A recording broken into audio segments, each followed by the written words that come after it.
and he punches it, and the front end comes off the ground, and it hits the wheelie bars. And I laughed at it, and his buddy threw an apple at me and hit me in the head with the apple because he thought I was a violent attack with an apple, a traveling circus of women's oil wrestling, and the best business advice you'll ever receive. What do these things have in common? They're just the surface of an insane crash course on life, tenacity, and entrepreneurship. And it's all coming up right now.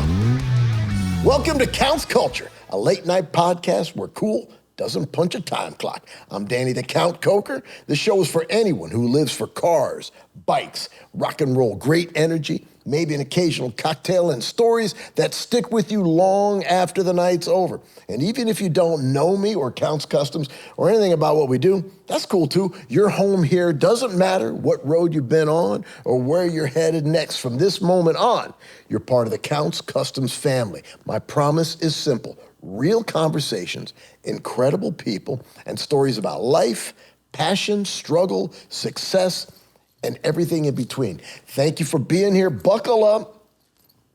Let's enjoy the ride. Now, as you know, in every episode, I'm joined by one of my members of my Counts Customs family.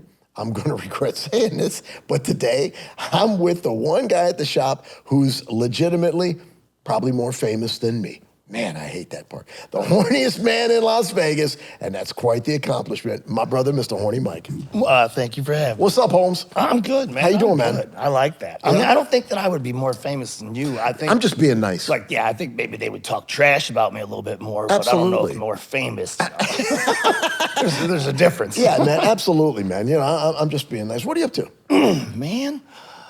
Well, as you know, I just got an embroidery machine, so you know, I'm starting new ventures behind your back. You know? No, that's good. In front of you and behind your back. No, that's all good because you know, I tell you something funny. There's a public perception because you know of counting cars all those years, and so many times people have the perception of I don't like you or you and I don't get along or why do I put up with you and all this kind of stuff. Or I'm stupid, I'm a moron. Yeah. Yeah, I've heard all of those. Well, too. And they're all true, but but no. On a funny note, man. People don't realize that's just the great relationship you and I have. You do make me crazy at times, but your talent and your abilities and stuff are phenomenal. But what people don't know behind the scenes, and I hate to let this out of the bag, is you're really a great guy. You're a really nice, good human being that wants to do good by people. I think you spiked my drink. I try to. Yeah. People challenge that a lot, though. They really do challenge it. Right. But right. I do. I being around you all these years, I must say, you've been a very good influence on me. I'm trying, brother. You're a lot of work. A very, very good influence. Thanks, bro. I definitely started out not having a problem just spitting on people just for the hell of it, you know. Right. And you've definitely put some morals behind myself. Thank you for telling me that, man. I'm doing my best. You did a good job over the years, You slowly but surely wore my disgusting human being down and was like, hey, you could probably show the other side, right? That's it. And that's the side I like to show off of you, man, because it's there and it's good. So everybody realize that. And as far as what they seen on the show, that's very simple, man. Yeah. So, that's still a brotherly thing. I mean, right. You may be the boss, but it's still more of a brotherly thing. See, and everybody that works here at Counts Customs knows that I don't necessarily like to be the boss. It's a team. It's us. It's not me and you guys. It's us, and that's what I like. And I've always enjoyed that because let me tell you, every boss that's ever tried to lock me up and put me in a corner. Yeah. Well, no, it didn't work out for them. Doesn't work out, man. Doesn't work out. I had a boss a long time ago. He kind of got me in the corner. Yeah. And I was late. Some like that. Yeah. I was late again. No, not you. Yeah, I swear. It was weird. It was an off day. So it's like 11:30, and he takes me in the little lunchroom and he goes, "Hey, what's wrong with you? What's going on, man?" Yeah. We started at 8:00. Yeah. I said, well, the airbrush department starts about 11:45. And he's like, who the hell do you think you are? You know, he's like, I'm the boss. You know, I tell you when you get here and when that. And I was like, you know what? You're right. You are the boss, but you're also the same guy that keeps promising me more money. And you never give it to me. But you always promise it to me, but you never show up with it. I was like, so I decided I'm not going to let you waste my time anymore. I'll come in when I feel like it. He goes to me, he goes, who the do you think you are? Everybody's replaceable. And I said, yeah, you're right. I should look for a new boss.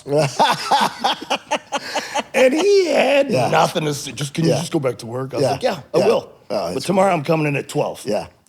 Well, see, what you got to learn in our business is creative people work in a different manner. And so, different hours. You got to let creativity run free, but as the boss, you also have to make sure that you TCB, you get the business done. But putting strict parameters in a creative genre is a difficult thing to do. So you just got to make sure that the business gets finished and gets done, and that it's proper, and let the creativity flow as it needs to flow. If I say it's going to be done Wednesday, it's going to be done Wednesday. It'll be done. It may be done at 12 or 11:59. Right. No, I know that. I know that about you. But it will get done. Right. So check this out. Before we're going to bring Chuck Brennan out here in a minute. Just for the heck of it, I may regret asking this. What'd you do last night? What did I do last night? Well, I went right back to, I was just working on my embroidery machine, trying to figure things out. Good. Now that I got it, I wish I had a fun story for you, but I sat in my garage and I made hats. That's a refreshing story. That's a great story. I like that. You were working. You were taking care of business. Let me ask you another question. Counting Cars is in our rearview mirror right now, and the fans don't always get to see all the crazy things you're working on. What are you working on right now that's got you stoked the most? For you, well, your thing. My ultimate project is my Batmobile. I know. That's my ultimate I was going to bring that up. Yeah, yes, I'm working on a Corvette, but I'm only just going to finish that 1968 wide-body Corvette with the 427 sticking out the hood. I'm only going to finish that, paint it, make it beautiful, make it amazing, and then sell it so that I can finance the Batmobile. Because just like Counting Cars is gone, so is any of the money I made on it. As that Corvette starts getting more complete, we need to share that with everybody because, somebody's gonna. That car is way cool. Somebody's gonna want that car, and that car will be a huge step to finance the Batmobile. Where's my camera? They're gonna pay for it deeply. I love it. Don't go anywhere, everybody. In just a minute, one of the most fearless, unapologetic, and influential entrepreneurs in America going to be sitting down right here with us. A self-made power player, avid car collector, and a guy who does everything full throttle in business and in life. It's the incomparable Chuck Brennan coming right up here on Counts Culture. There are few causes more important to me than Camp Freedom. Camp Freedom isn't about what someone's lost. It's about what's still possible. We give disabled veterans, first responders, and Gold Star families something powerful. Time outdoors, shoulder to shoulder, fishing, hunting, riding, away from hospitals and stereotypes. Out here, it's not therapy, it's camaraderie. If you're looking to support something real, monthly giving, sponsoring land, or just learning more, Camp Freedom is changing lives 1 acre at a time. Head to campfreedompa.org to show your support. Today's guest is one of the most fascinating, controversial, and relentlessly driven entrepreneurs in America. He's a serial builder in every sense of the word, from finance to entertainment to philanthropy, a guy who's proven over and over that he doesn't follow the rules, man. He writes new ones. He founded the Dollar Loan Center, built an empire of financial services across 4 states, created the Brennan Rock and Roll Academy for underprivileged kids, built the DLC Event Center in Las Vegas, and is a collector whose car vault and rock memorabilia room go beyond museum quality. One of the boldest voices in Vegas, the king of doing things his way, the one and only Mr. Chuck Brennan. Hello, brother. That's a hell of an intro. Hey, man, come on, brother. I would want to watch this too. You deserve it. I got to hear about this cat. Darn right, brother. You deserve it. How are you? I'm great. Thanks for having me in, man. Thank you so much. I've been looking forward to this. Thank you. for a long time, and it's super exciting. Well, it's the first one of these I've ever done, by the way. I heard it was either me or Joe Rogan. I told Dana White this once. I said, I'm waiting for Joe Rogan to do my first podcast because, look, there's a lot of them, so you got to start at the top. Right. But for you, I settled. I'm going to do you instead. Thank you, brother. Thank you. Somehow or another, I like that, I think. Look, we're partners on way too many things, and I wouldn't miss this. And from the bottom of my heart and my family and the Dollar Loan Center family, congratulations on this and all your success. I love this. Thank you so much. You know, everybody at home, you got to realize Chuck and I, we go back, and there is a ton of love and respect here, at least going that way. Well, we're Vegas, That's and you more than most. You've been here forever, and there's so many incredible stories right here between these mountains and this valley. There is. And it's absolutely amazing. It's fun to be a part of it and a fan of it. Yeah. And live it and be it every day here. Yeah, and absolutely. we get to be it. How cool is that? It's extremely cool, to be honest with you. I mean, I've seen this valley change so much. My first time here was I came in 78, and I was here from 78 to 82, and then I've been back since 89. And where'd you go? It's changing. Man, when I left here, I went to Minneapolis, Minnesota. Let's not talk about that right now. No. And then I went to South Florida. Florida. Here just to get us off track? yeah, basically. He disappeared. I wanted to know where he went. Well, then South Florida for a while, and then I came back here. Now, thank you, Mike. Gotcha. So anyway, Chuck, let me ask you a question. What car did you pull out of the garage for your ride over here today? Well, our daily drivers are the Lamborghini Urus, right? Mm-hmm. And I've always kind of disliked people with Lamborghinis, to be quite honest. And it's because they're so low and so uncomfortable that I'd blow a hammy getting in or out. It's tough. Right. But when they came out with the Urus, it's like, I describe it as the comfort of a Range Rover with the motor of a NASCAR. Yeah. And they're a lot of fun. They are. So they're Mary and I daily drivers. She's the only grandma in town with 2 child seats in the back, for our grandkids, but that's our daily drivers. See, there you go. I have no idea what you're talking about. What do they feel like? Again, I'm not 100% sure. I don't. No. Yeah. I'm just saying. I have no idea what you're talking about when you're talking about a Lamborghini.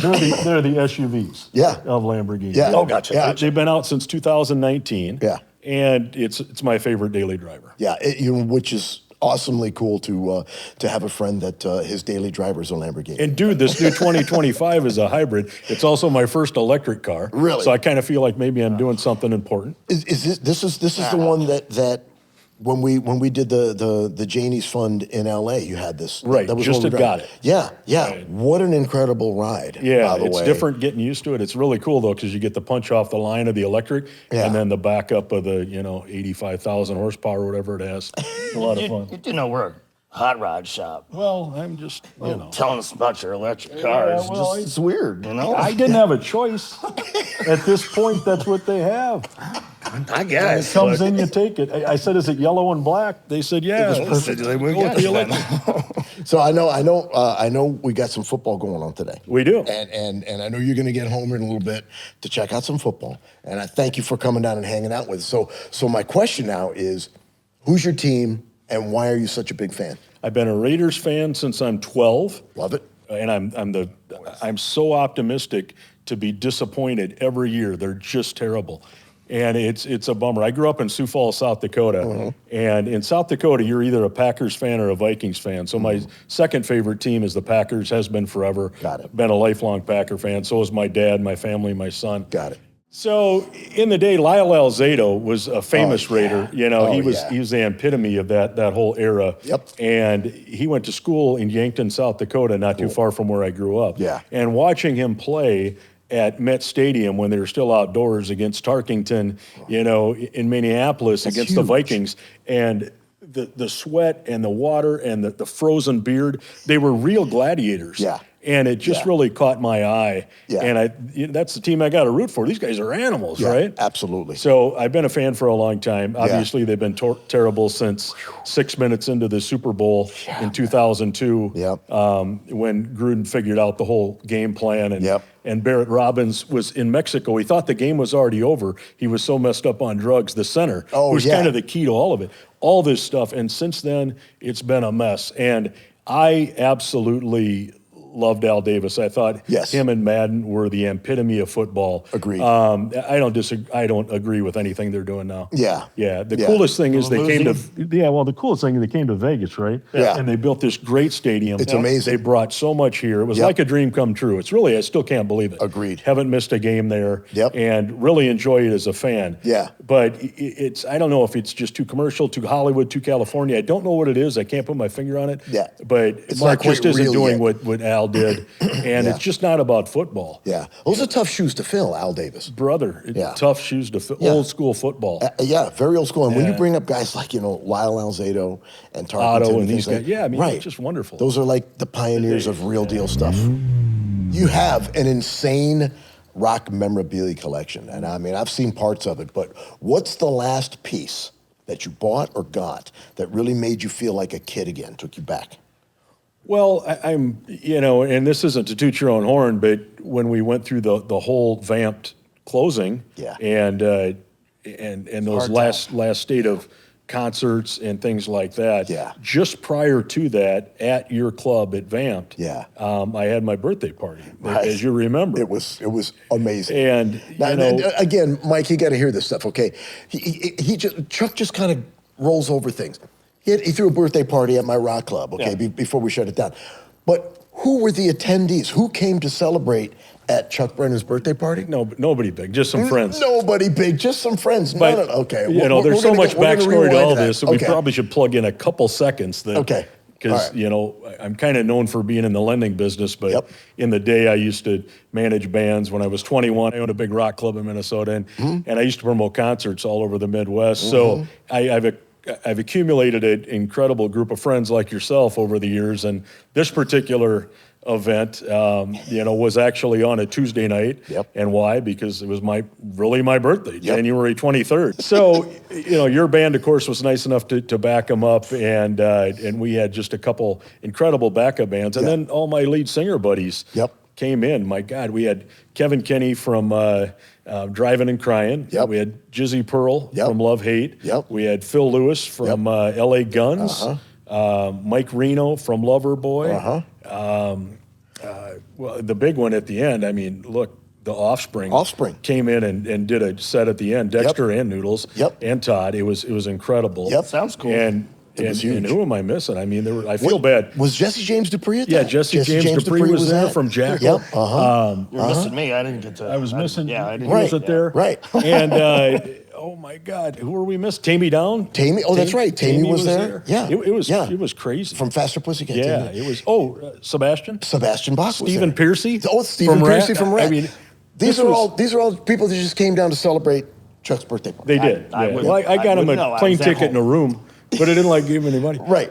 And right. the coolest part about that show is all those guys got to watch the other guys perform. Yeah. And it turned into almost Yeah. a 4-hour thing. It Because was. everybody sang 2-3 songs. Yep. Offspring sang 4, I think. Yep. But it was crazy. It was an amazing Yeah. night. So to answer your question on Yeah. the weave back Yeah, the there, memorabilia. The memorabilia was Yeah. that night. Okay. My awesome guy John and my marketing team, we made these killer guitars. Yes. At the end of just at the 11th hour. Yes. We had everybody sign them. Took Yep. pictures with everybody signing them. Yep. And I'll never forget it with the date on there. And That's and awesome. the best memorabilia is memorabilia, in my opinion. This Yeah. isn't for everybody. Got it. Some people collect memorabilia, and it's, oh my God, I got this great piece. Right. So and so signed it. It's from this event. Right. The memorabilia I like are events that I either promoted, I was involved in, Got I it. knew what was going on. Yeah. Anybody can go out there and buy, Right. especially online, anywhere. Right. But our This stuff's stuff's personal. all personal. Yeah, I like when that. you go through our office I like and that. our little museum, Yeah. It's all personal. Yeah. Back to the original poster that we hand drew, for our first Right. shows in the day or Right. whatever, the concert tickets, the passes, the posters, all of that. Yeah. Because that tells the story. Yeah. And to me, I dig it. Yeah. And of course, when I die, my family will just get rid of all of it. I think. They'll be selling it online. Don't say that. Yeah, I think I need to do stuff like this so they realize and have something immortalized that, Right. that might have been important to the old man. Maybe we ought to Maybe we should keep save it for the grandkids or something. Don't sell pop stuff. Okay. All right. Chuck, you are a guy that moves fast. You really do. When you slow down, like seriously, actually slow down and take time, what do you do for fun that might surprise people? I'm on one speed, and I don't want to get to point out that I'm this crazy work guy. It seems that somewhere along the line, I think it was probably when my son was born, Jet, and he's just about ready to turn 21. Yep. That something kind of triggered there. Yep. And I took life at a little bit different approach, didn't quite take things as serious, and really mixed in, I call them the fun dots, along with the work. Okay. And Mary and I, and she's extremely, involved in the company, as you know. And absolutely. Probably does more than I do now. Yep. Somewhere along the line, that switched too. Yep. But we really think that work is fun and fun is work. Yeah. But we can just take off for a while, like in Vegas when it hits 100, I kind of get the hell out of Dodge and run down to Newport Beach or somewhere halfway cool because I get overheated here in the summer. Right. But still working during that, and I like to.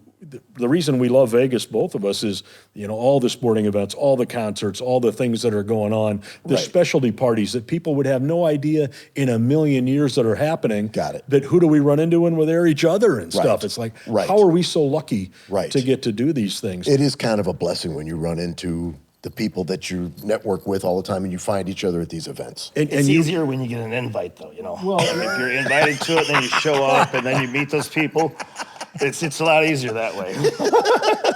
It does make you feel a part of the community, and you run into the same people, and you hear this a lot, but it is a small town. It is. And the same people are involved in the same things, and it does give you that sense of accomplishment, not only for you, but for the city and everything that you're going on with at that time. Yeah. But to answer the question again, I kind of weave it all together. I know. And if I'm at an event, I'm working. The hardest thing for me doing this podcast right now is my phone's going to be off for about an hour or so. And I run the entire company from that, wherever I'm at. I'm always working. I have fun doing it.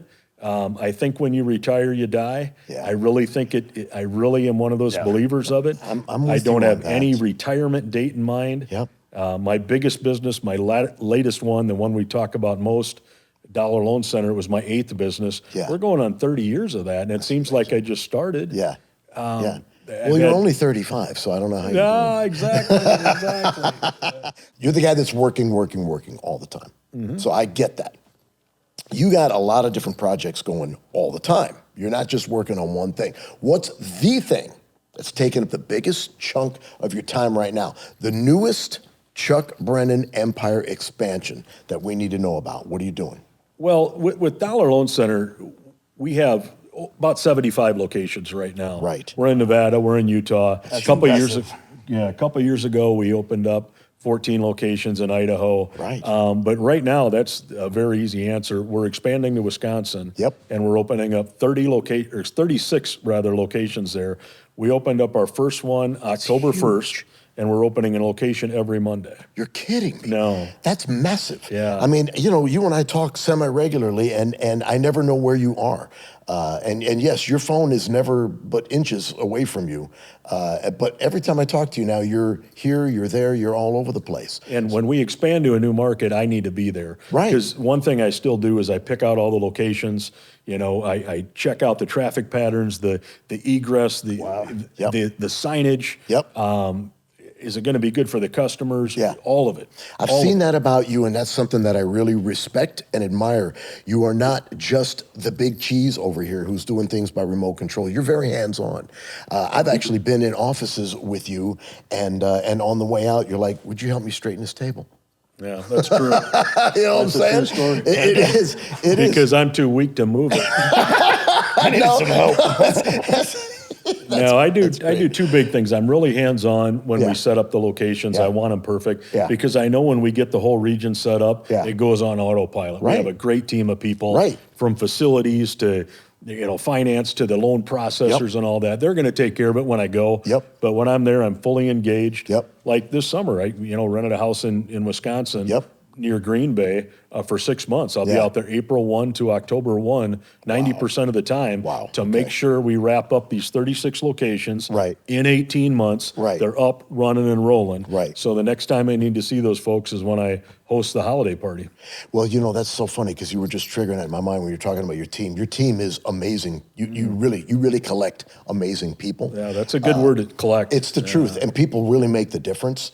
But something that I really noticed, because I've been to one of your holiday parties, and the love that your team has for you is huge, and the love that you have for your team is huge, and it shows, and it's awesome. And you are all business, and you make sure that they're taking care of business, but there's a thing there that's really awesome between you and your team. Yeah, it's all business, but I think that's just keeping them in the loop and making them kind of part of the team and letting them know where we're at, good or bad. Really, you know? Yeah, I and like that. Measuring people and letting people know. As tough as it is, we rank all of our 78 stores weekly. So you kind of know where you're at, up and bottom, and it goes out to the regional managers, and they're part of the team. And Dollar Loan Center is not a company like other ones where annually you're going to get a 3 or 4 or 5% raise. You could get a bonus that's double your salary. Or you could get a big, you suck, you got to get out. And it's good for everybody, because if somebody's not doing a great job, it's not good for the company. And it's not good for the person. So you got to cut ties. The best business advice I've ever gotten, from Jack Daly, was the most expensive time in a business owner's career is the time between they lose faith in an employee and the time they do something about it. And when you really think about that as a business guy or anybody watching, that is the time, because that person that you lose faith in, they're never going to come back anyway. Losing faith in somebody's a big thing, right? It isn't like they screwed up, they forgot to do this, they showed up late. You've really lost faith in you can't get that back.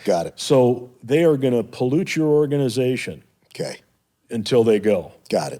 And when they do go, in almost every instance, the rest of the staff are like, man, it's about time they got rid of them. About time they saw that. That is great advice. In every instance. I can say that Danny's been through that. Well, he might be through it after this. I was just going to say, before this podcast is over, it might not be there. Yeah, I'll help you with that. I'm an expert. Danny's been trying to pick me like a scab for years. It won't come off. Oh, dude, that's just wrong, man. That's just wrong. Oh, my God. Part of our success is just keeping people in the loop on that. Letting them know where it is. Being transparent with everybody. We're transparent with our loan customers. And that's why nobody touches us. And we are transparent with the staff. And that holiday party is something else. It really is. It really is. You talk about my birthday party and how big that is.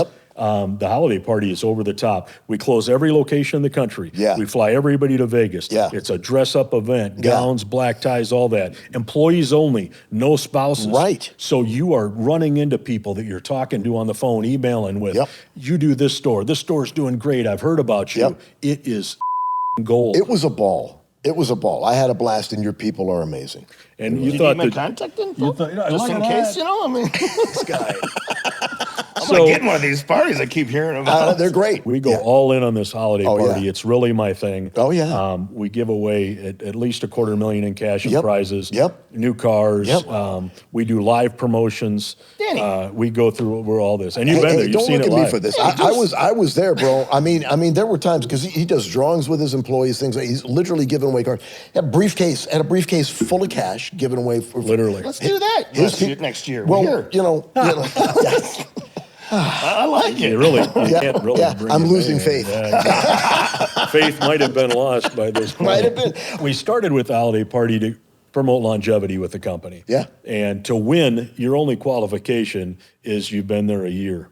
So that way you're getting psyched for the next year on the pool of prizes that go out. And it's all about longevity. And when one of my new staff members start, it's within seconds that another employee's going, you think this is crazy. You wait till you see this guy at the holiday party. You're not going to believe what happens.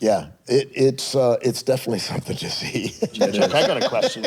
What? How did you? I mean, how did you start Dollar Loan Center? Basically, did you have too many friends coming by and be like, "Hey, man, No. We're some going money?" to get to that, Mike. We're going to get to we're that, gonna Mike. get to that? You just sit over there. Mike is so far ahead of the game. curious. Right. I think he's back in. I think I have faith in I'm Mike. getting faith a little bit more, Look at- but we're going to put him on hold. Before I dig any deeper Yeah. on anything, okay, you get one shot to put me on the spot here just for a second. This is something we do on a regular basis. Ask me any question you want. It could be business, Vegas, cars, motorcycles, music, whatever you want, and I'm going to do my best to not dodge it.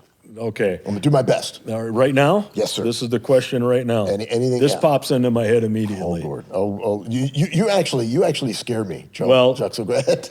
And the reason of this is because I've been guilty of this before too, Okay. and putting too many things out there. Okay.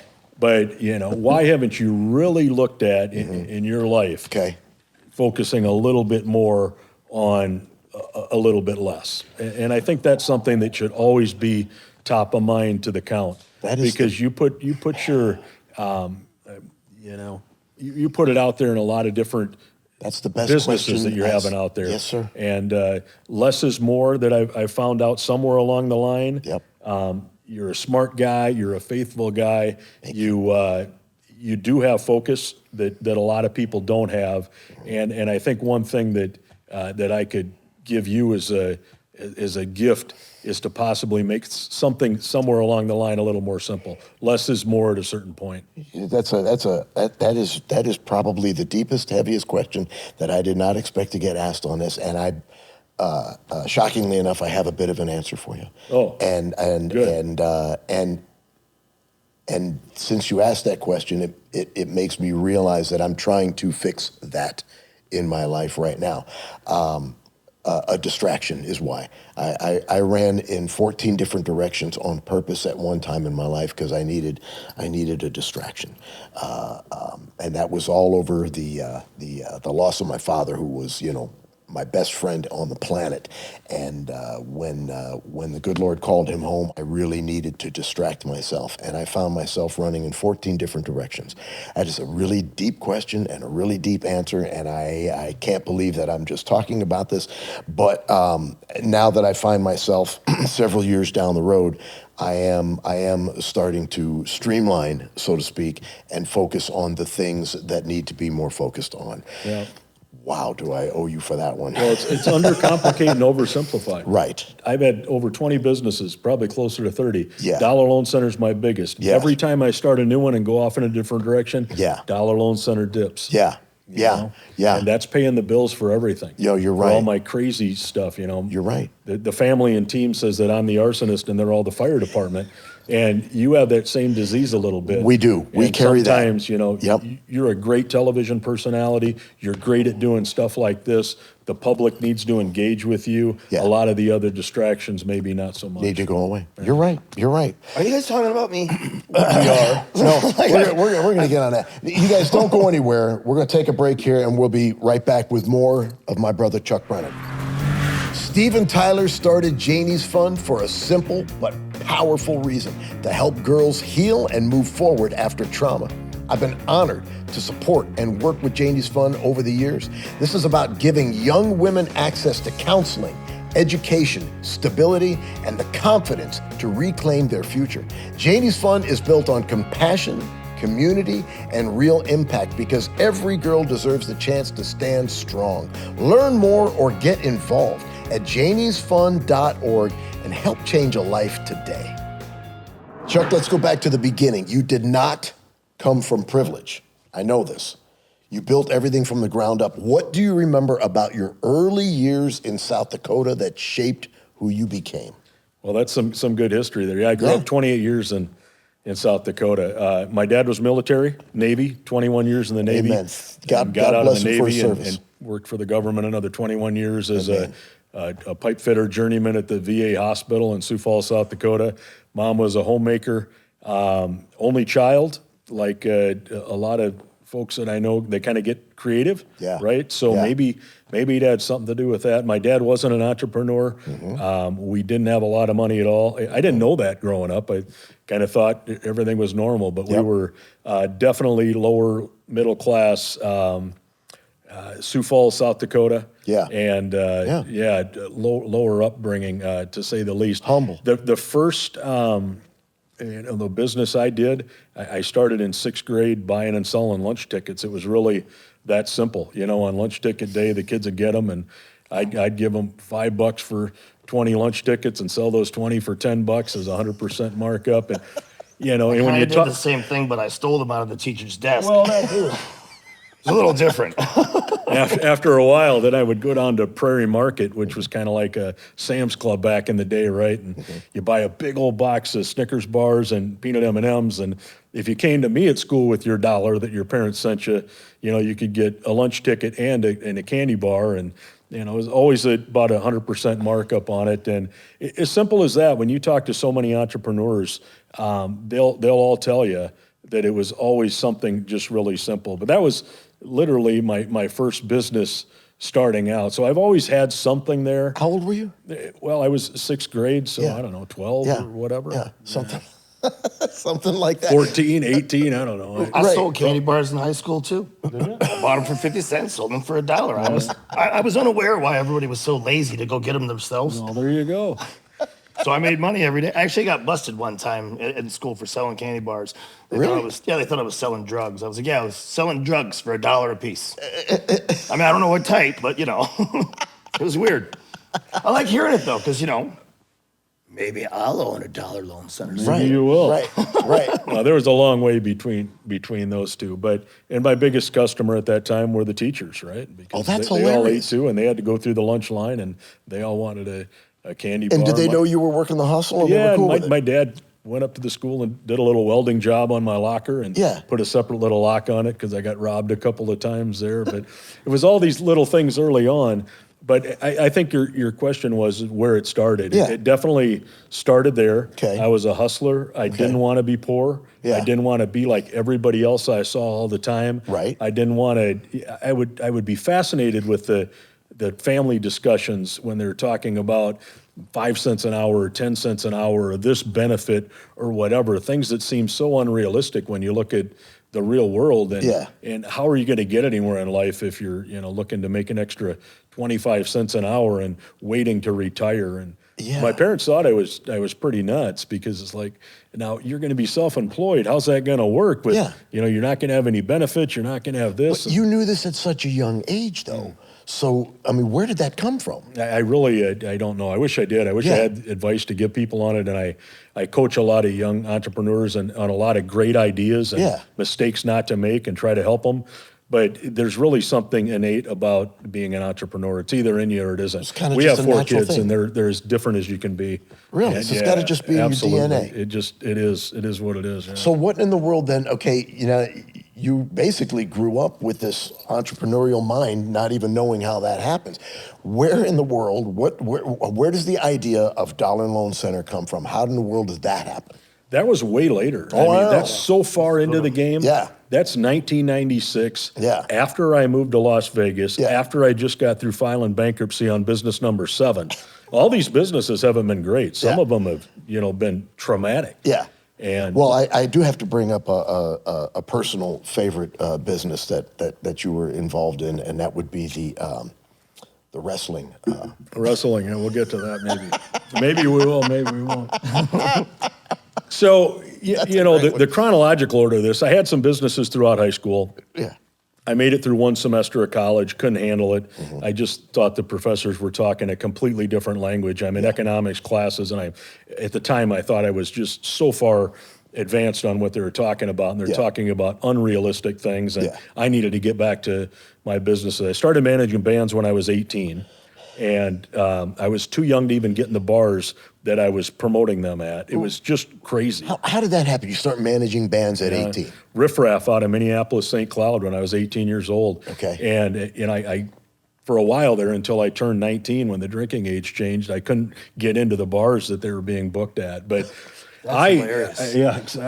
I saw Alice Cooper when I was 3 years old. I saved up money for months to go see AC/DC open up for Cheap Trick in the Sioux Falls Arena in 1977. And this stuff changed my life. My whole existence and what I wanted to be at the time was a rock concert promoter. I wanted to be Bill Graham. I wanted to be Doc McGee. I wanted to be somebody big in the rock industry. Right. And the punchline to that is, I found out how to make a small fortune in the music business early on. And that's to spend a large fortune because you're going to lose all your money and go bankrupt, which I did in 1993. We just did a massive fast forward. Yeah. Fast forwarding on the youngest person in Minnesota ever to get a liquor license on my 25th birthday, or excuse me, my 21st birthday. I bought a roller skating rink there with my two cousins on 10 acres of land, 10,000 square foot. You're 21 years old. You buy I was 19 when it started. So I was managing Riff Raff and a couple of rock bands out there, and the ballroom scene was big in the Midwest, all these great ballrooms, back to the, where Buddy Holly was at the Surf Ballroom, right, in Minnesota. But that was a big part of the rock scene. So when I grew up, we would travel to all these small towns and go to the Showboat or the Hollyhock or all these crazy historical ballrooms to see these killer rock bands in the day. So roller skating had died, and in this town called Pipestone, Minnesota, dead center between Minneapolis and Omaha. So a great rock path, man. Everybody went, all the bands played Minneapolis, all the bands played Omaha. There really wasn't in between. So they're on their way. They're traveling. So my cousin, and 3 highways met at this roller skating rink, but it was 10,000 square feet on 10 acres of land, and we bought it out of bankruptcy, $67,000. Crazy, right? 10,000 square foot place. 10,000 square feet on 10 acres where 2 highways meet. Unbelievable. We bought it cheap, fixed it all up ourselves, opened it in less than 8 months. And it was the hottest thing out there. It was called the Blitz Ballroom, named after the Ballroom Blitz. It was the and that was 1989, 1990, 1991 in that area. National acts every weekend, Blue Oyster Cult and Molly Hatchet and Foghat and all these, biker style bands, Joan Jett, and the new breaking bands, in the day, like Brittany Fox and Danger. I booked Nirvana there for $2,500 coming out of the Mirage in Minneapolis. You're kidding. I still got the contract and the drilled box of CDs from Sony. Of course, they didn't do the play because they went huge right off the bat. But I told Grohl that story just a few years ago. But I don't want to get off on a tangent there, but that's kind of where it started. I wanted to be into rock music. I opened the rock club. I started promoting concerts. I did my first Kiss show in 1992 in the Sioux Falls, South Dakota arena on the Revenge Tour right after Eric Carr died. And that's kind of where I met those guys and kind of been family with them forever. And so many things, but I wanted to be, I couldn't master an instrument. I couldn't play drums. I couldn't do any of that. But when I would go to a concert, I'd look at the sound, the lights, the lines at the beer tent, the lines here, the lines at the merch. I wanted to be the back end of this because I could be the guy who's helping all these people have fun. And I kept seeing things and how things would be easier and better and more exciting, and why are they doing this, and why is this line here, and why is this barricade here, and this could be so much better, and why aren't there 4 spotlights instead of 2, all this. I just had a knack for that because all I did as an only child was listen to rock, watch whatever I could see on television, looked at the magazines. I was all into it. So that's what I really wanted to do. That's crazy. I mean, this is an insane, it's an insane story. So I'm going to go to 1993 here.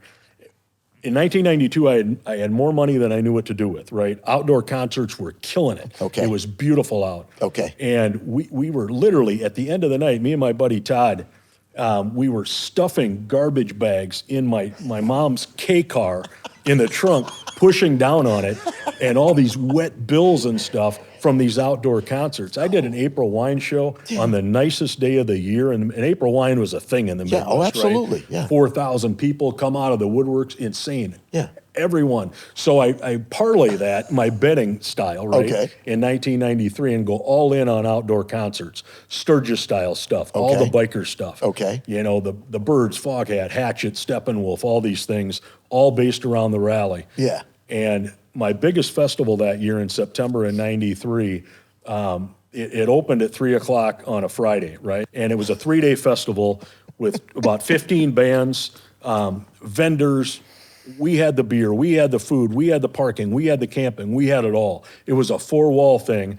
I had all my money invested in it. I had $2 million of a bookie's money invested in it, family's money, all in on this thing. But I was going to hit that Yeah. like there was nothing. That was my payday. Yeah. And at noon, it started raining on that Friday when we opened at 3, and it rained biblical for 3 days. Oh, boy. By the end of it, I'm in the fetal position, Yeah. back in the production trailer, out of money, owe everybody money, moving back in my parents' apartment in the pink bedroom, Yeah. looking for a bankruptcy attorney. That quick.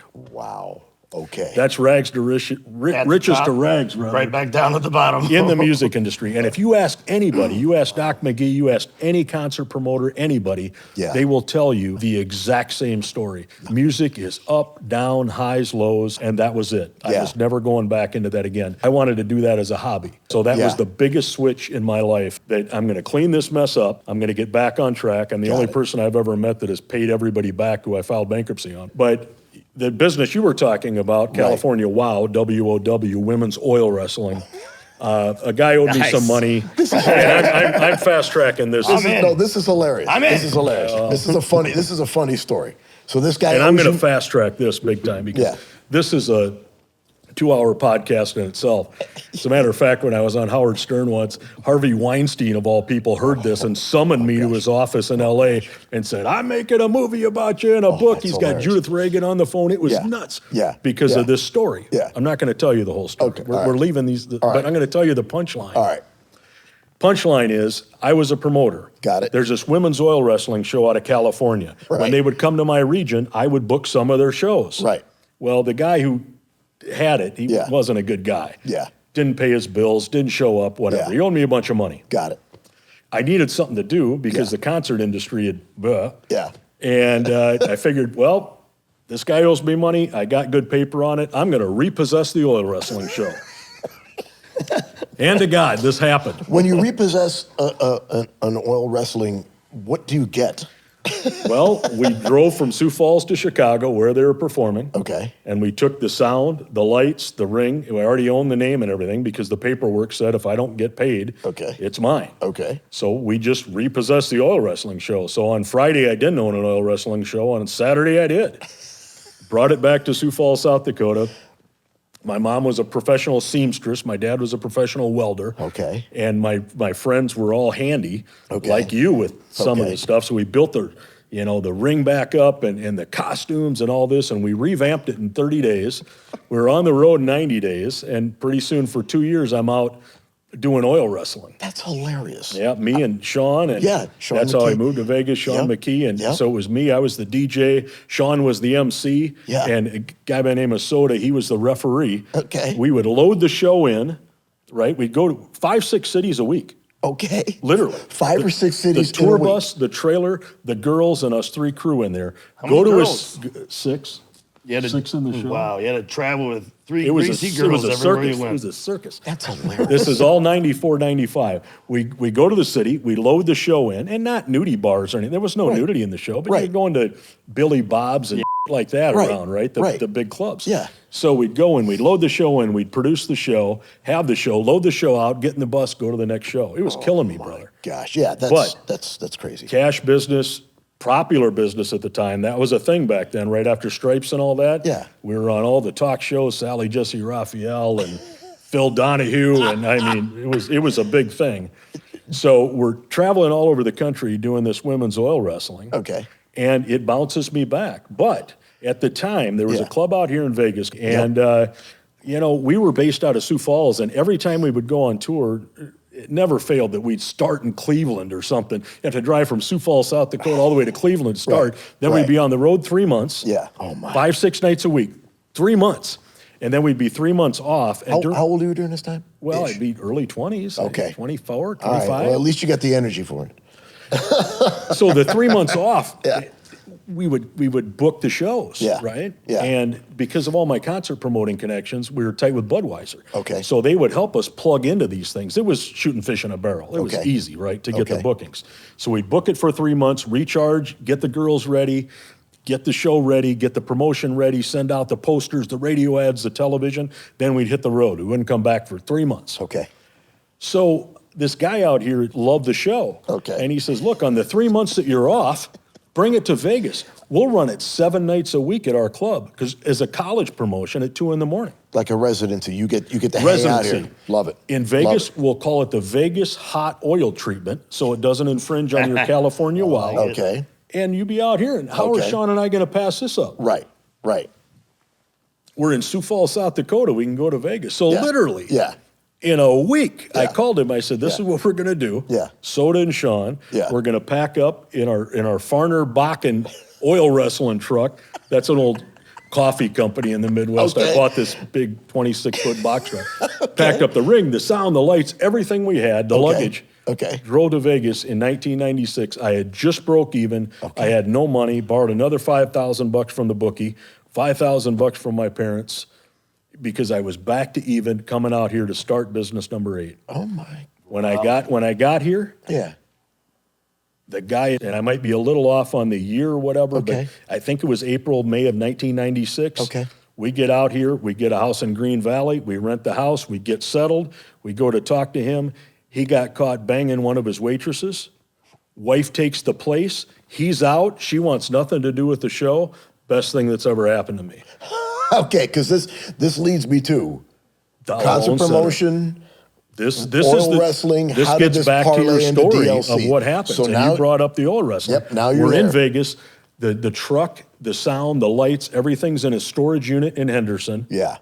I take a big breath and say, this is killing me anyway. Right. This is time to start something new. I tell Sean, we're not going to oil wrestle anymore. Okay. He goes to work for Larry Carter at Auto Nation and back into car detailing. Okay, yep. And I decided to get back into finance and collections, where it all started when I was 17 as a bill collector at Citibank. And this is how the Chuck Brennan mind parlays into DLC. So you're doing you got a 9 to 5. You got a job now. I wasn't going to. My seventh business was, the whole concert and, that went bankrupt and the oil wrestling and all that. Yeah. It's called Boss Man Promotions, for lack of a better term. Okay. And my 8th business was going to be opening a collection agency here, because that's the business I knew. When I started as a junior in high school, I was a bill collector. When I left Citibank, I was one of the managers of the largest collection floor in the country.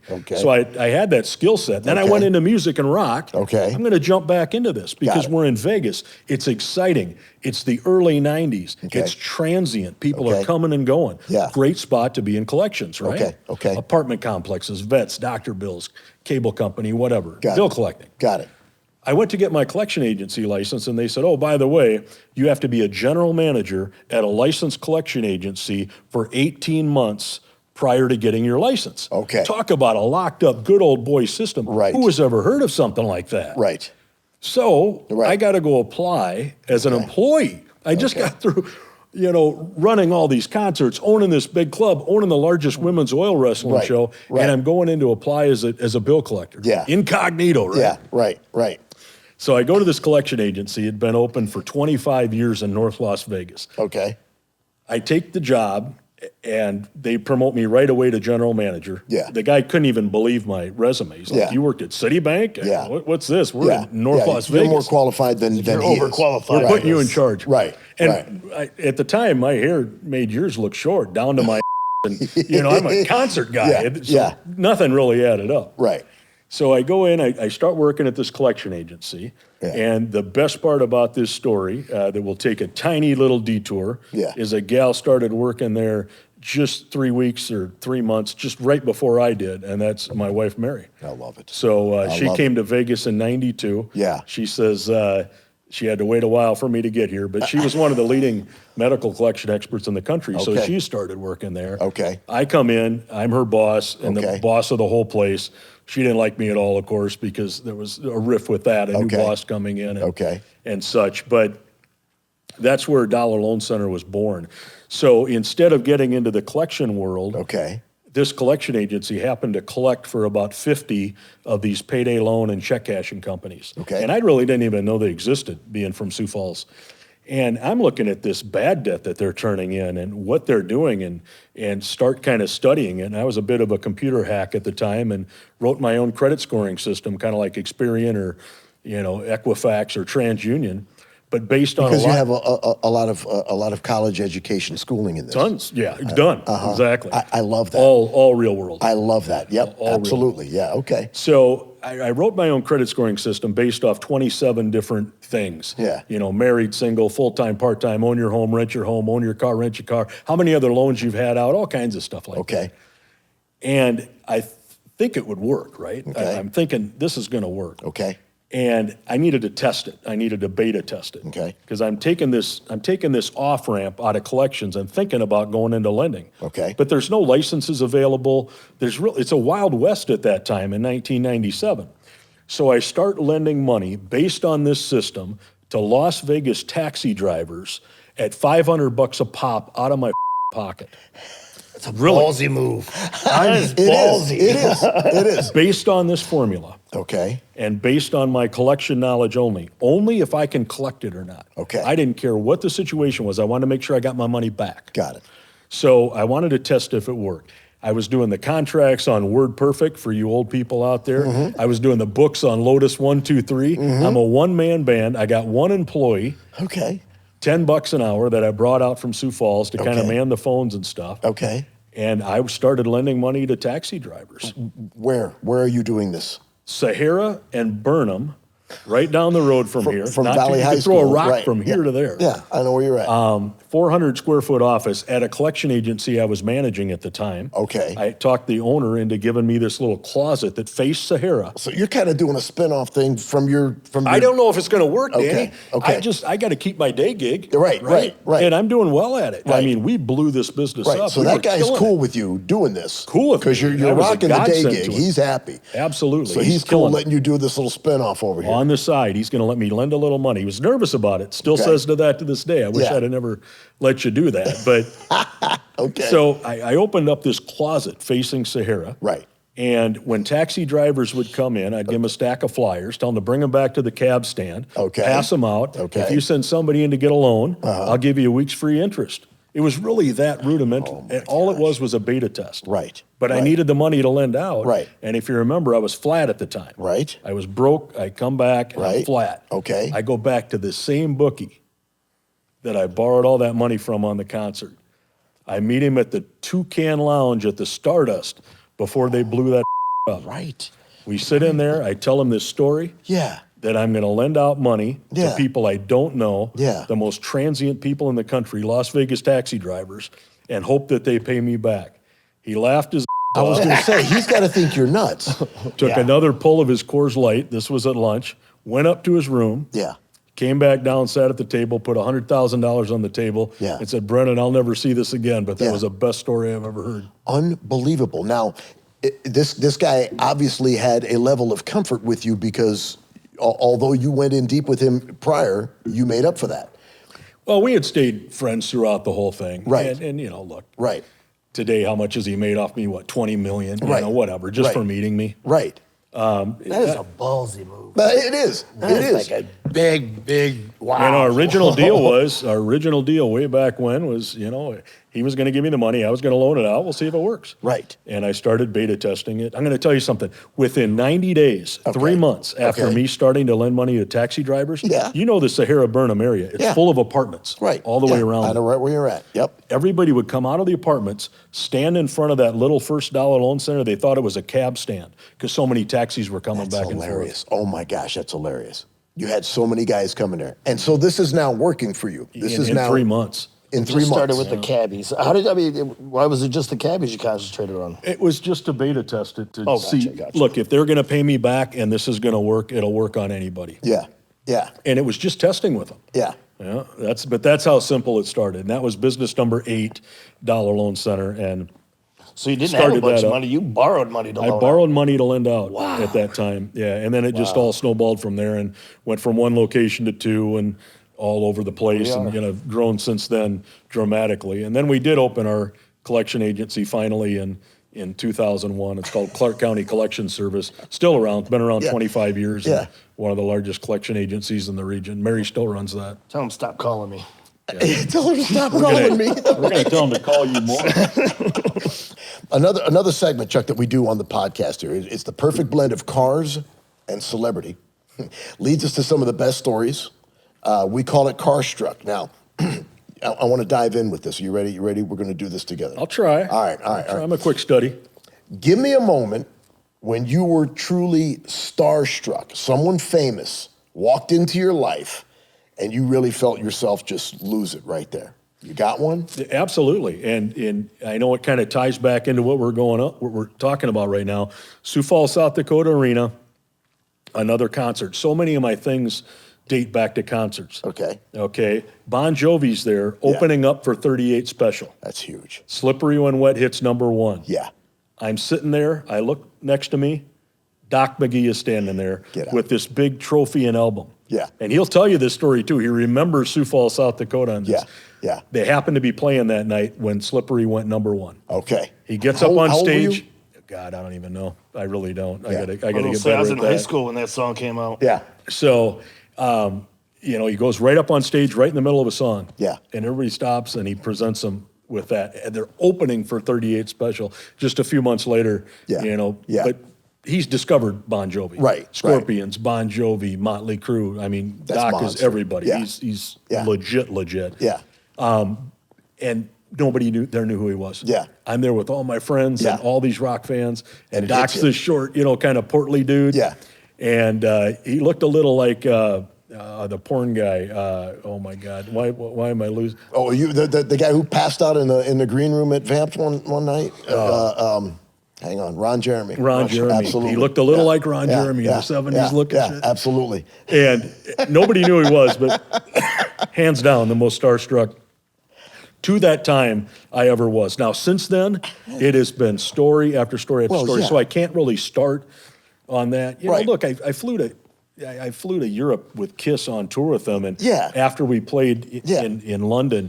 But see- After the show, Brian May from Queen and Jimmy Page come over to the hotel and we sit down, from 2 to 5 in the morning shooting the Yeah. I'm sitting there with Paul and Gene and Jimmy Page and Brian May. I mean, there's so many of these things along the way that both of us have ran into. Right. But without sounding like that guy and the Right. name dropper. Right. Which you know me, I'm not, man. No, you At never had. all. No, you never had. I don't even like talking You keep about it close to the vest I all the do. time, which is so refreshing for someone like yourself that has all these contacts and connections. But what I find fun and borderline humorous about this, that first starstruck moment wasn't the lead singer of some giant band. It was Doc McGee. That's who I wanted to be. Right, because that was your. And I think I was probably one of 20 people in that arena of 10,000 that knew that Doc McGee was Bon Jovi's manager who got him started. Yeah. And I knew why they were there. Yeah.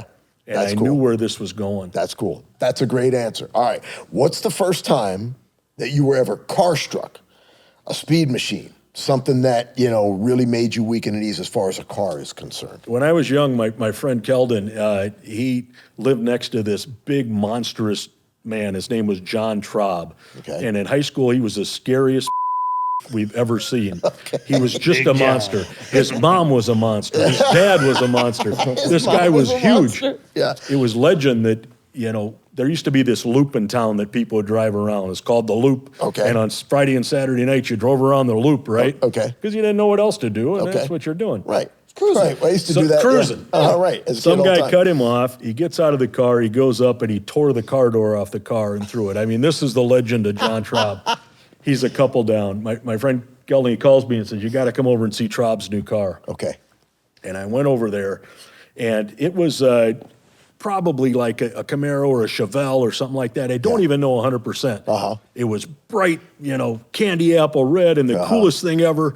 And it had wheelie bars on the back. Oh, I love it. Yeah. And I don't know what car or anything like that with a story, but I've never seen a street car that was ballsy or cocky enough to put wheelie bars on the back. Right. And I laughed at it. Yeah. And his buddy threw an apple at me and hit me in the head with the apple. I remember all this like it was just yesterday. Wait, why did he throw the apple? Because he thought I was Gotcha. Okay. and he thought I was going to piss off John. Right. But John kind of looks at me and he gets in the car and he punches it and the front end comes off the ground and it hits the wheelie bars. So he needed the wheelie bars. Yeah. It Never was seen legit. anything like it. It in my was life. legit. And then the second thing is anytime I ever see you or walk in your things, I just can't believe the product you have. So where do we even start with that? Amen, brother. As a young Absolutely. kid Absolutely. at Axdale Park Junior High School, Yep. that blew my mind. Oh, without a doubt. Something like that. That's a mind blower. Everybody stick around. Don't go anywhere. I hope you guys are digging this. We have more with Chuck Brennan coming right up. Don't leave. If you're a fan of this podcast, of Counting Cars, or of my shop, Counts Customs, head over to countscustoms.shop for official gear, collectibles, and shop favorites. Or better yet, come by and see it all right here in person. The builds, the history, the vibe. It's not a showroom, it's an actual working garage. Online or in Vegas, Counts Customs is always worth the stop. All right, Chuck, we both love cars. You're gonna like the next segment. We call it shifting gears. Okay. So I'm gonna throw a set of gears of questions at you. So here's first gear. What's one type of business that you respect, but you would absolutely never touch? Restaurants, bars, things like that. Look, we love it. We love to go there. We love to eat there. I wouldn't wish it on my worst enemy. Yep. It's one of the first things I say when I'm giving any of my entrepreneur speeches. Second gear. What's harder, pleasing your customers or tuning out people who don't understand your vision? It's pleasing the customers for Yeah. me because I'm really good at tuning that out. Okay. Just because of the early on. And I don't know why. I just have that attitude that everybody's going to be against you if you're succeeding anyway. Got it. So if you're not able to tune that stuff out early on, Yeah. it's a good piece of advice I have for people too. Believe me, I'm soaking this up. At one point, I owned a racetrack out there. It'd been around for 55 years. Right. It was called Right. Huset Speedway. I bought it, changed it to Badlands Motor Speedway. Yep. Race fans are the most fickle people ever. Yep. Love them, love everything about it. Yep. We had the 410 Outlaw Sprints. Yeah. It was on 80 acres of land. Yeah. It was like racing jet fighters in a gymnasium, man. Yeah. This was a 3/8 banked dirt track, incredible. Yeah. Put $20 million into it, made it the premier sprint track in the country. I'm telling you, though, those race fans, Yeah. if you were to sell them dollar bills at the concession stand for 75 cents, Yeah. they'd tell you they're getting the shaft. I got it. I got it. Pessimism is Okay. rampant Okay. out there. Okay.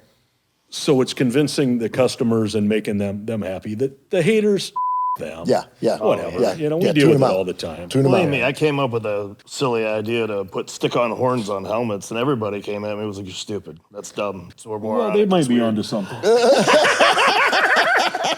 Third gear. I still didn't listen though. Third gear. Walk me through the day you took your biggest risk, the one that you thought might actually ruin you. My whole business model on almost all of them Yeah.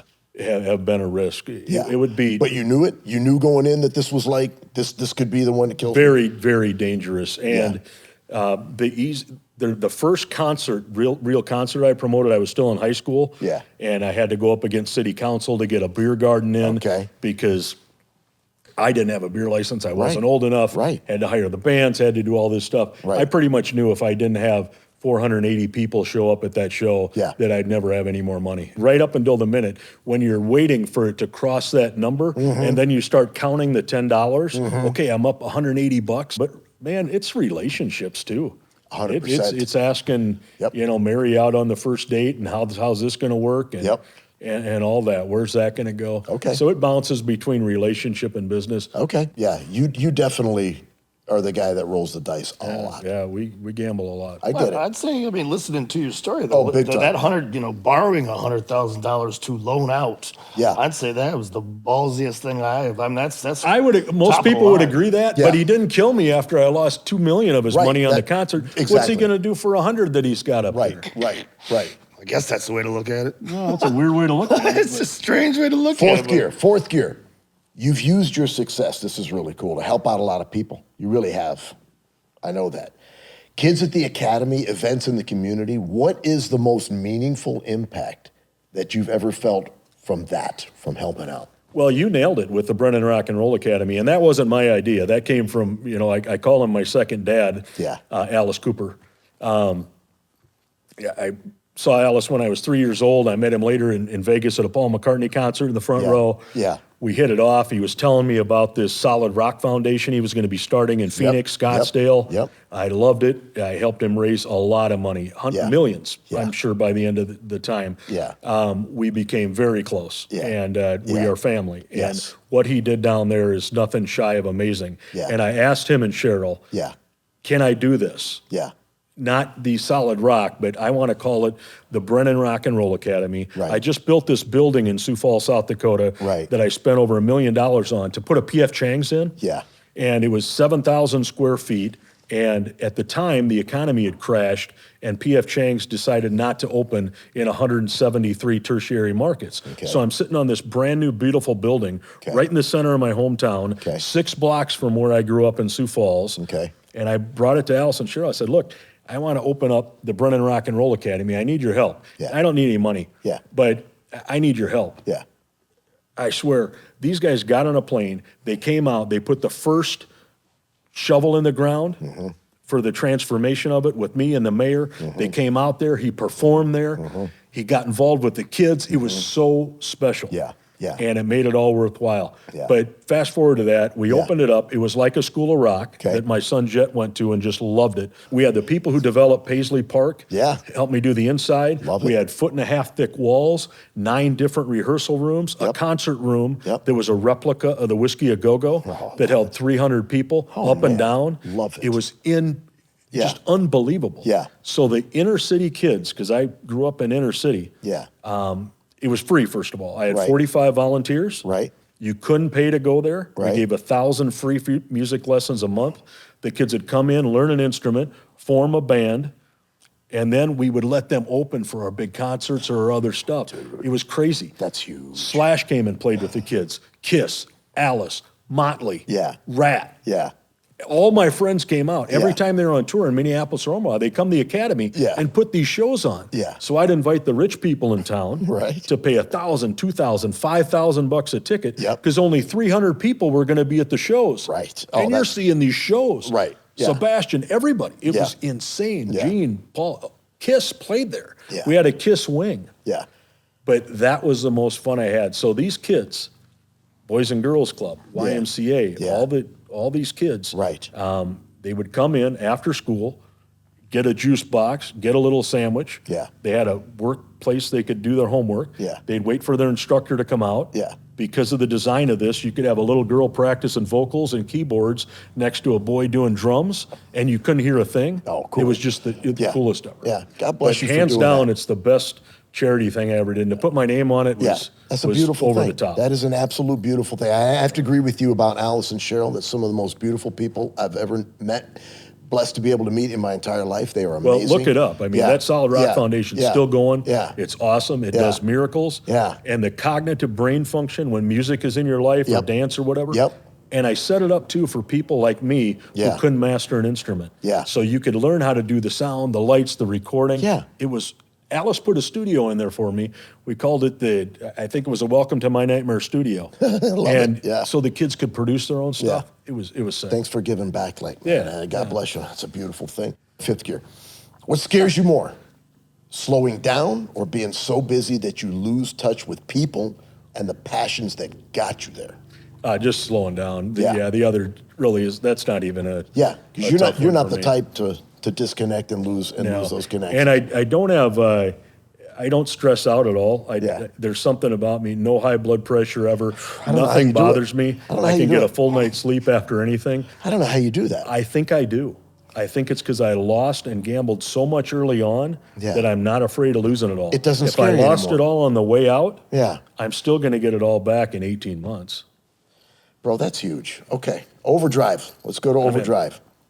What's the one dream, a project, a legacy piece that you still feel calling your name? This changed a while back. Okay. Because this wasn't there at all before. Okay. But literally, we just entered my youngest son, Jet, Okay. our fourth kid of 4, who's working for the company. And Mary and I never thought that would happen. We didn't encourage it. Right. Go to college, because neither one of us did. We both made it through one semester. We were terrible students. Right. But we wanted them to go enjoy the experience, meet people, see what it's like out there, get other opinions, blah, blah, blah. Right. Go to school, go do something else. If you want to come back, we'll find a spot for you and go. So early on, we joked around that we're going to piss all this money away and have fun, and you know, the kids can do their own thing. Yeah. Now all the kids work there. I got 2 grandkids. Okay. And it's turned a corner somewhere. Yeah. I don't know when, but Yeah. it's kind of turned into a legacy business. Maybe at COVID. Yeah. You know, I should have sold it a few times, Yeah. maybe not. Yeah. It's taken some dips. COVID was rough for us because nobody needed money. Yeah. Right. Okay. So yeah. we really reevaluated a lot over that. Yeah. And now the answer to your overdrive question is just, I think we've kind of pivoted to the company being a multi-generational deal. That's a and beautiful that thing. scares Ma and I because we're still pretty young and we're Right. active and we're in it. Right. So when's the battle going to hit? And it's going to be like one of these movies when, you know, they try to have us committed or something so they can take over. take it all over. Already, I'll hop on a private jet and go somewhere, and they're like giving me the side eye because I'm blowing away their inheritance. That's How much is that jet going to cost, Dad? I love the fact that the legacy has to do with family. That's beautiful. Yeah, and that's kind of it came out of nowhere, Yeah. and we kind of enjoy it. Yeah. Yeah. 3 of our Amen. kids already work at corporate. Yeah. Jet gets out of college in August, and Yeah. he's coming on and Good. in a different department. Good. And it's exciting. Amen to that, brother. And they're kind of digging it. They're all doing a good job too. Good. Except Good. one. One's a little. We won't talk about that. All right. That one knows who he is. Yeah, he's sharp as a basketball. Okay, let me say this, my man. First off, Chuck, thank you for being here. You are amazing, and it's almost time to wrap things up. But before we do, this is one of the favorite things that we do on the podcast. We call it Pump the Brakes. We're going to ask you questions that fans have submitted, and if you don't want to answer anything that you're being asked, all you got to say is pump the brakes. All right. And we're going to move on. So it's a rapid hit and fire. So Okay. are you ready for I'll this? try one? to go quick. All right. Here's what they want to know. Number 1, what's the one car you bought that your friends still give you crap about, and you still don't want to sell it? I don't want to sell it. Yeah. The car that I bought, it was a Volkswagen. When I was first young, it was a Volkswagen dune buggy for $300. I felt terrible. All my friends gave me about it. The floor was rotted out, so when we drive, Yeah. water would splash up. Yeah. That's the main car. I did sell it. Love it. Yeah. One of these days we'll have to find you another one. Yeah. Number 2, who's someone in Vegas you'll never work with again? Ooh, you remember you can say pump the brakes, but who's someone in Vegas that you never want to work with again? And please don't say it's me. I would never say it's you. I got to pump the brakes on that. It's a small town. Absolutely. And I got a couple of real answers that you know. Trust me, I'm with you. I may actually know. Anyways, what's the question? This is number 3. What's the question fans never ask you that you secretly wish they would? Why?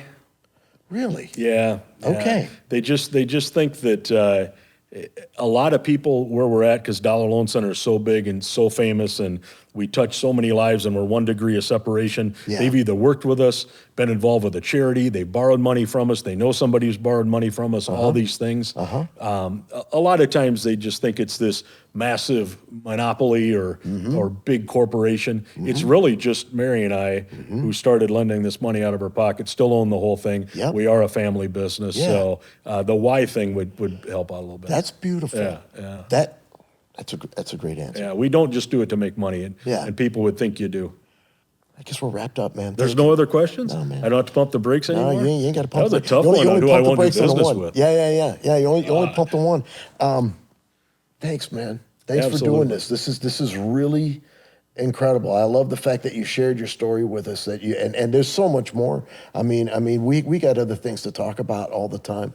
But brother, thank you for taking the time. Thank you for being my friend. Thank you for being there for myself and so many people that I know, and so many people that I don't know. I pray God's continued blessings upon you, Chuck.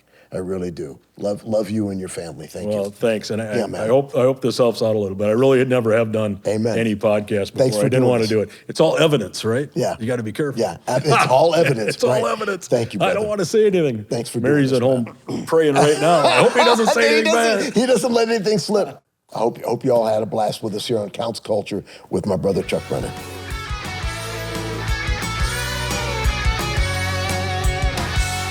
Dude, what a story. Chuck's amazing. Well, he's amazing, and I know that I'm now going to be amazing because, I related to a lot of what he was saying. Did you? What? Give me something that I mean, listen, when you're hearing how he truly came up, what he first started, that he was just a young little hustler. He was a hustler. That's all I can do is reflect on myself. And Right. I was poor. I sold candy bars. I cut grass. Yep. I mean, there was anything I could do to make anything because I didn't want to live in Grandma's trailer forever. Right. I did it, and Right. listening to him, the way he said it and everything, I was like, oh, so I'm on track. I'm just really late. Just really, it is amazing that what a young age he started the hustle. At 18 to be putting rock concerts on? Yeah, absolutely. Yeah. Wow. Yeah. He wasn't even old enough to go into the places where he was putting these shows on. Yeah. But he was doing these large shows, man. That's intelligence that, Yeah. I might not have. I don't think I'm ever going to have that one. I think one of my favorite parts about the conversation today was his why, and his why is giving back and trying to be good to people that are in need. In and the mid-ground, taking his hustle and his amazing entrepreneurship and trying to do the right thing by people. That's cool. I like that.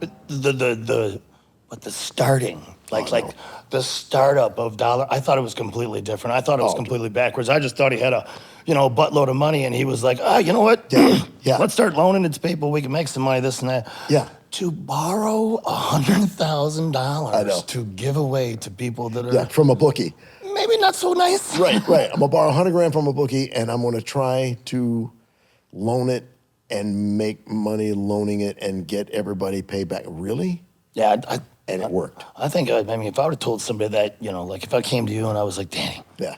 I'm gonna need to borrow $100,000 from you. I'm gonna give it away to people, and then they're gonna pay me back, and we're all gonna make a bunch of money. I might get punched in the face. Yeah. That's it's kind of miraculous that he got the right answer from that guy. Yeah, But look at him now. Look at him now. Yeah. He just that's. Yeah. I've never sat on the couch with another man with those kind of He's the big dog. I know he is. He's definitely a big dog. He's definitely a big dog. I've known Chuck for a long time, but sitting here talking to him today, every time I talk to him, I learn more. Cool cat. How do you Good show. think he felt having to sit next to the horny guy? I think he was a little upset about that.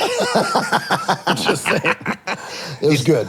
He's not gonna go home and tell his wife about that. I'm like, I had this weirdo sitting next to me. But he gave me some horns. Right, exactly, dude. That's hilarious. Trust me, there'll be a picture of Chuck somewhere wearing those horns. I will. That'll be a great day for me. Yeah. Good show. Oh, man. Good show. That's a wrap for this episode of Counts Culture. Thanks for hanging out with us. I'm so grateful that we get to be a part of your day. If you want the full experience, head over to our YouTube channel at Counts Culture. Culture spelled with a K, and watch the entire episode there. You can also find the show on all major podcast platforms, and please connect with us on TikTok, X, Facebook, and Instagram for exclusive and behind-the-scenes content. Until next time, y'all stay cool, take care of each other, and I can't wait to be back with y'all here again on Counts Culture.